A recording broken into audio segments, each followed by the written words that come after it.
In 1973, the price of rice doubled across Asia in a single season. Governments were destabilized. Riots broke out in the streets of Dhaka, Manila, and Jakarta. People who had eaten the same grain every single day of their lives suddenly could not afford it, and the world got a glimpse of what happens when the supply of rice wobbles even slightly. Consider this: more than half the people alive on Earth depend on rice as their primary staple. Not bread, not corn, not potatoes. One grain accounts for roughly 1/5 of every calorie consumed by the human species right now, and it has been the world's dominant staple for nearly 10,000 years. Armies have marched for it. Empires organized their tax codes and their gods around it. Entire languages bent to describe it. But the story does not start with empires or riots or gods. It starts in a flooded marsh along a river in China, with a weed nobody would recognize today, and a quiet observation that changed the world forever. Rice is so ordinary that most people who eat it every day have never thought to ask where it came from, or what it cost to get here. That is exactly the question worth asking, because the answer stretches from Neolithic China to colonial Carolina to the genetics laboratories of the Philippines. And at every stop along the way, one unremarkable grain sits at the center of history's biggest turning points. Stop for a moment and think about what you ate yesterday. Somewhere in that day, there is a good chance rice appeared. In a bowl, on a plate, inside something you barely thought about. Now multiply that moment by billions of people. According to the FAO, the world produced around 551 million tons of rice in 2025, a figure still being refined as final harvest data comes in. And global trade hit a record 60 million tons in the same year. The numbers are almost too large to hold in your mind. But here is the one that really matters.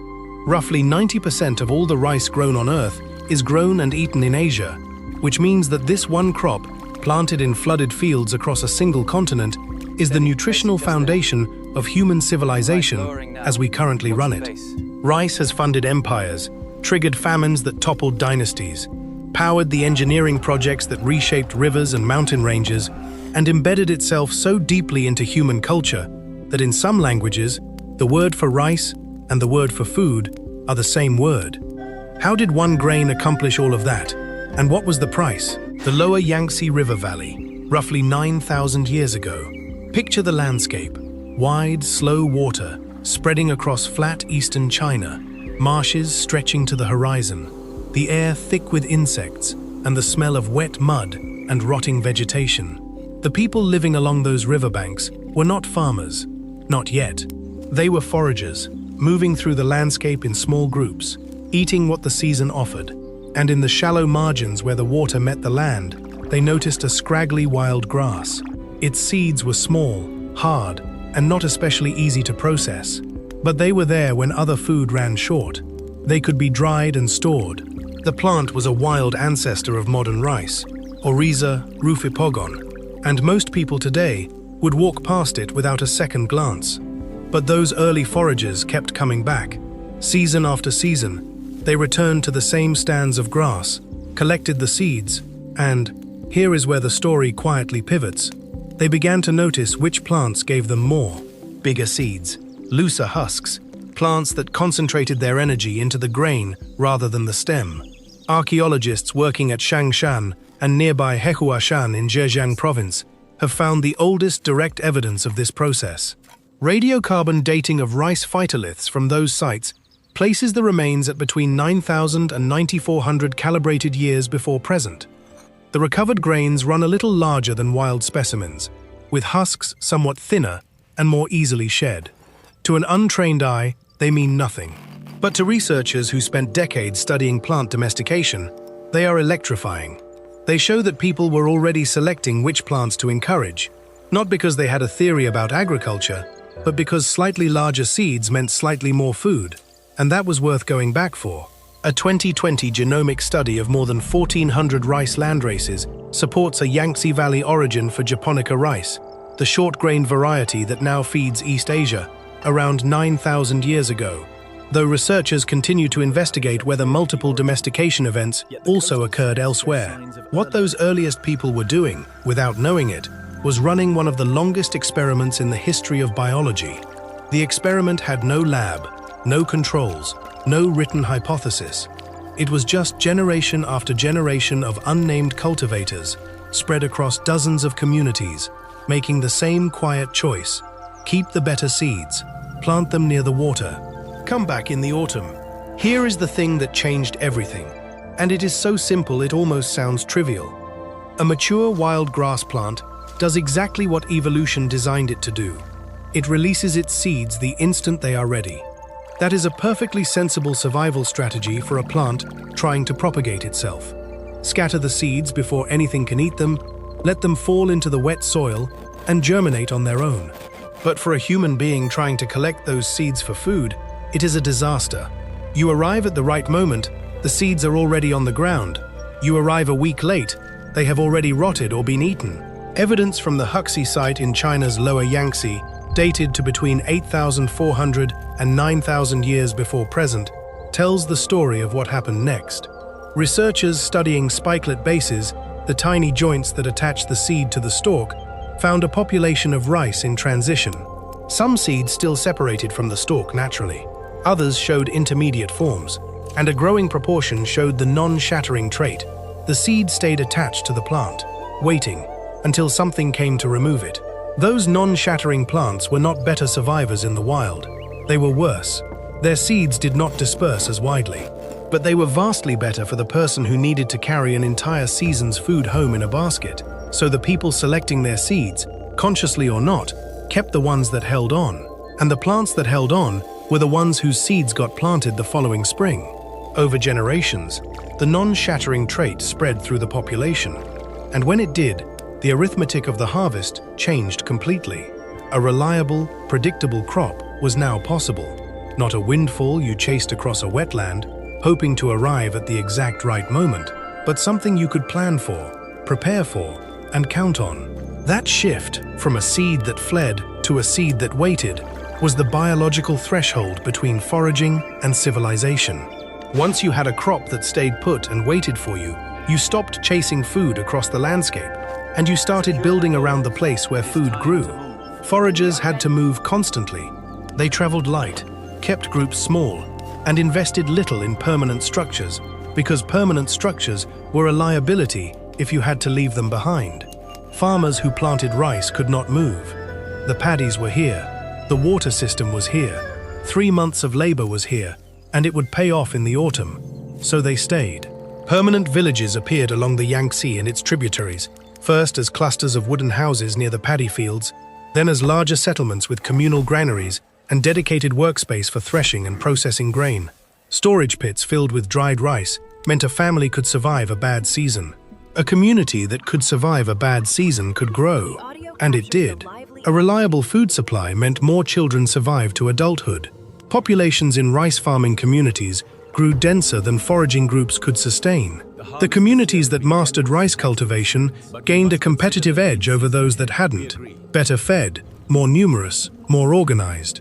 Rice farming, and the settled life it enabled, is now understood to have been one of the primary engines of the population expansion that ultimately carried Asian cultures across the continent and beyond.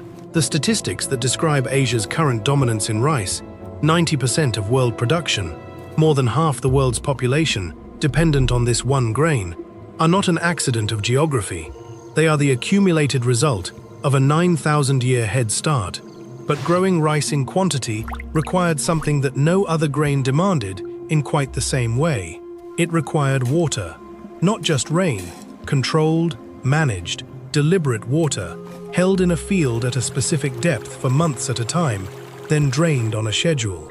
Wild rice grew in marshes, and the domesticated version still needed standing water through most of its growing season. So the farmers of ancient China did something that would define the character of their civilization for millennia. They started reshaping the landscape itself.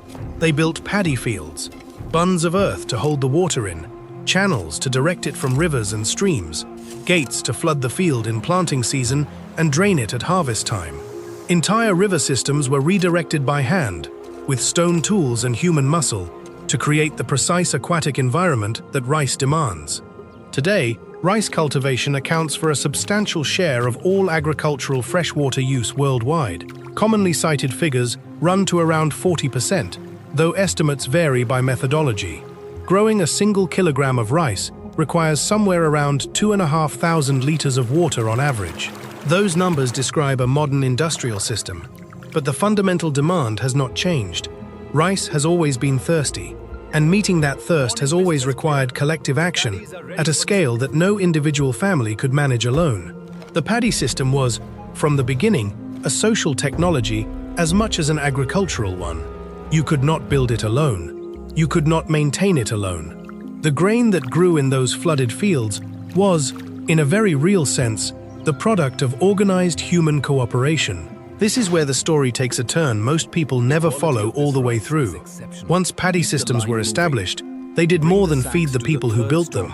They generated surplus, and surplus rewrote what civilization was capable of. Think about what surplus actually means. Not as an economic abstraction, but as a physical reality. A granary filled with dried rice does not spoil quickly. It can sit for months or years. It represents stored human energy, compressed into something you can count, measure, move, and control, and tax. Picture the tax cart arriving at the village gate, grain weighed against stone measures, recorded in ledgers by a clerk reporting to a provincial administrator, carried off to imperial storehouses that stretched from the coast to the steppes. Rice became the foundation of state finance in a way that wheat or millet simply never did, partly because of its productivity and partly because it was so easy to quantify. A bushel of rice is a bushel of rice. You can count it, weigh it, record it, and redistribute it. Over successive dynasties, Chinese rulers built their fiscal systems on a core principle. Command the waterways, and you command the harvest. Command the harvest, and you command the people. Farmers paid their taxes in grain. Soldiers ate grain rations. The massive construction projects that defined ancient China, canals, walls, palaces, roads, were fueled by rice calories.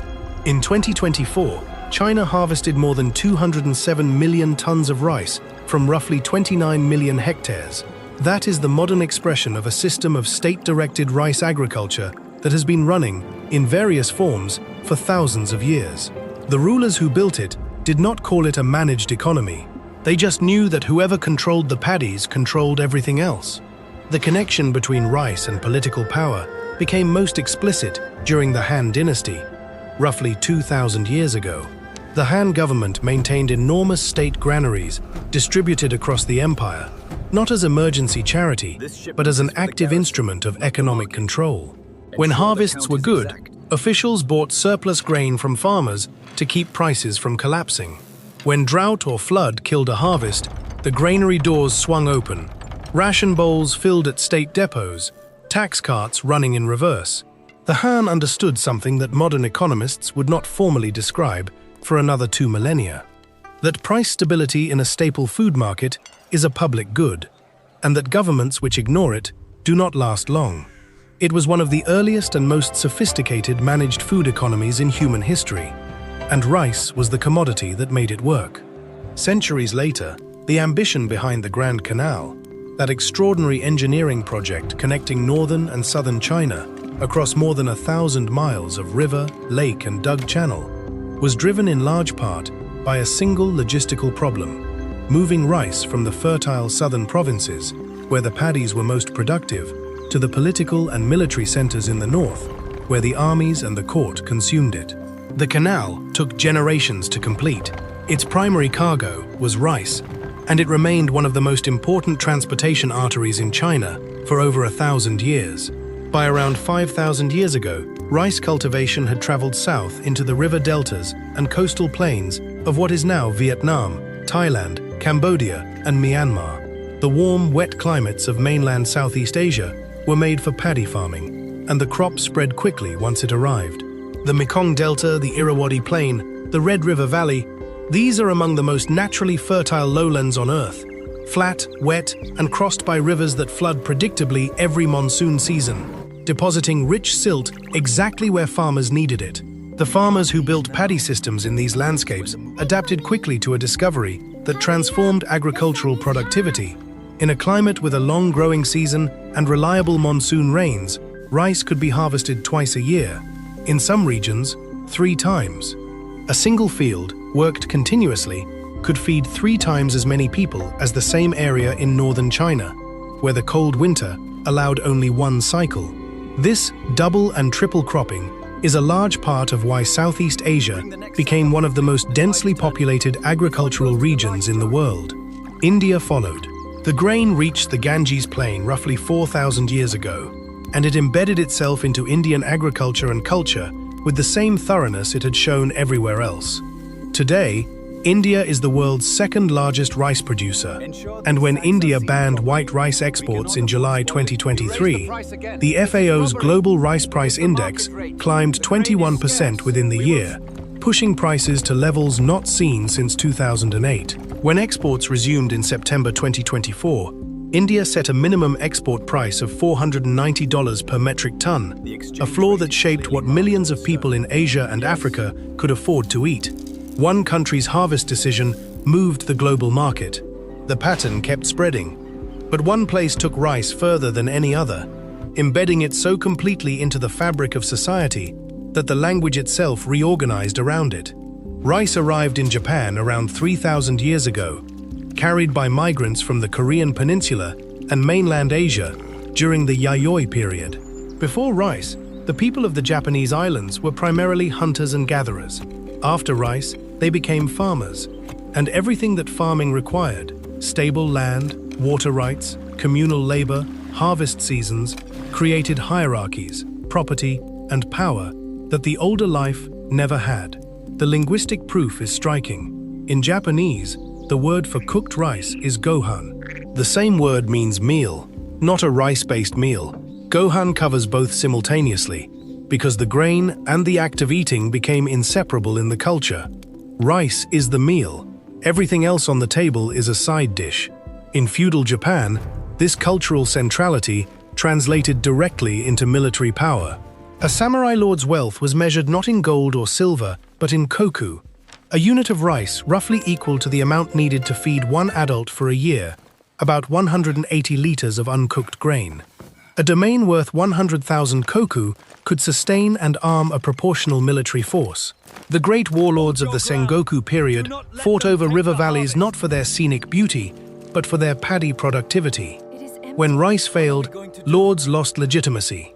The ledger of power was written in grain. If you have been following this story, the way rice organized bodies, then villages, then economies, then empires, you might be thinking, it is just a very efficient calorie source. People eat what feeds them, but pay attention to what happens next, because this is the part that changes the frame entirely.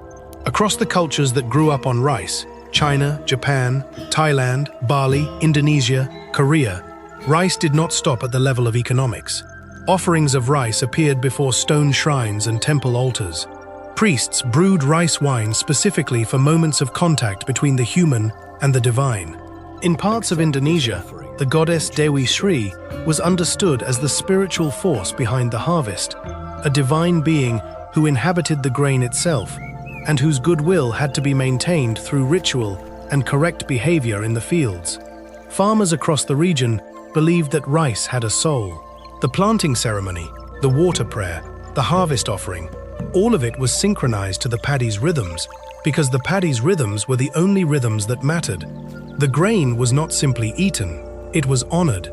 Shared calendars and shared obligations to the forces that governed water, weather, and fertility-bound communities together as firmly as any law. When scholars study the spread of cosmological ideas across East and Southeast Asia, they find rice at the root of calendar systems, festival cycles, and sacrificial traditions.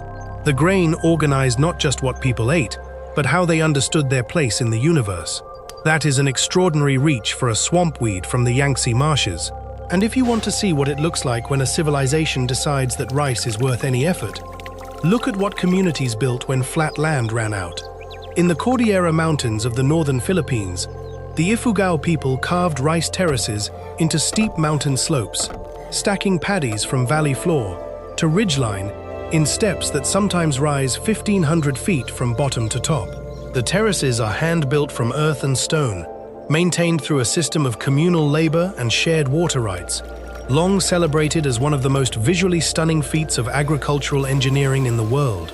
A different but equally remarkable system operates in Bali, where UNESCO inscribed the Subak rice irrigation landscape as a World Heritage Site in 2012. The Subak is a network of roughly 1,200 water collectives, each managing the flow of water through its section of the landscape, coordinating with neighboring collectives to maintain the timing and volume of irrigation across thousands of individual paddies. The system has operated for centuries without a central authority commanding it. It runs on consensus, ritual obligation, and the shared understanding that the water temple network serves everyone or serves no one. A floodgate opened in the wrong week can drown a neighbor's crop. A gate held closed too long can parch your own. It is a masterclass in decentralized governance, organized around a single crop. Now, if you are finding this history as remarkable as it deserves to be, subscribe. This channel uncovers exactly these hidden stories behind the food on your table, every week. For millennia, rice agriculture was managed by the communities that depended on it. The Subak, the Han granaries, the Ifugao terrace systems. These were all local solutions, embedded in local knowledge. When European traders and colonists arrived in Asia during the 1500s, they encountered rice paddies not as civilizational infrastructure, but as commodity land, a resource to be extracted and sold on global markets. The Dutch established colonial control over Java and Sumatra. The British dominated rice production in Burma and India, using colonial infrastructure to export massive quantities of grain for profit, even as local populations went hungry. The most brutal chapter played out in the American South. When English colonists arrived in the Carolina Low Country in the late 1600s, they found coastal marshes and tidal rivers that looked strikingly like the rice-growing regions of West Africa. What they needed, and did not have, was the knowledge of how to work them. That knowledge was carried by the enslaved people brought to the colony from the rice-cultivating regions of Senegambia and Sierra Leone. According to the Smithsonian's National Museum of African American History and Culture, enslaved Africans and African Americans cultivated rice along the Atlantic coast from North Carolina to Florida for nearly 200 years, building the levees, dikes, floodgates, ditches, and drains that made the plantations function. The wealth of colonial Charleston was built directly on that expertise and that forced labor. The mortality rate in Carolina's rice paddies was among the highest in the entire American slave system. Waist-deep water, brutal summer heat, and malaria killed enslaved laborers at staggering rates. The grain that made planters rich was grown by people who received nothing but suffering in return. That history does not stand apart from the story of rice. It is part of it. And then there is the environmental ledger. FAO estimates that rice paddies account for roughly 8% of global human-caused methane emissions, a greenhouse gas with nearly 80 times the short-term warming power of carbon dioxide. Groundwater tables are dropping fast across parts of Asia under the demand of irrigation pumps. Which brings us back to 1973 and the riots in Dhaka, Manila, and Jakarta. Those governments were not simply facing high prices, they were facing the same structural exposure that every rice-dependent state has always carried. When the supply chain for a single dominant staple breaks, the political consequences arrive faster than the humanitarian ones. Bangladesh, the Philippines, and Indonesia all experienced serious civil unrest. Several governments faced their most acute legitimacy crises in years. That was not an anomaly. It was a preview of an exposure that has never been closed. One failed monsoon, one exporter's policy shift, and prices move in ways that determine whether families eat. The floodgate, the granary door, the tax cart, the ration bowl, the same levers that ancient states used to hold power are still turning. At a global scale, today, rice built the world. And the world is only now beginning to understand what it owes in return. From a flooded marsh in Neolithic China to the granaries of the Han dynasty, from the feudal koku economy of medieval Japan to the terrace systems of the Philippines and the colonial plantations of the American South, rice has never been just food. It has been the engine of settlement, the currency of power, the object of worship, and the subject of the most consequential trade decisions in the modern world. Every grain carries 9,000 years of human ambition, ingenuity, suffering, and survival inside it.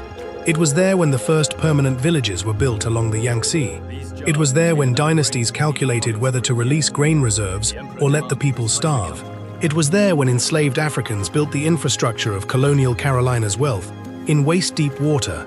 And it is sitting in your kitchen right now, in a bag on a shelf, carrying all of that history inside it, waiting, as it has always waited, for the hand that comes to take it. If the story of rice surprised you, if you had no idea how deep this grain runs through human history, there is an entire world of hidden food history waiting on this channel. Every food on your table has a story like this one. Subscribe so you do not miss the next one, and drop a comment with the food you want us to explore.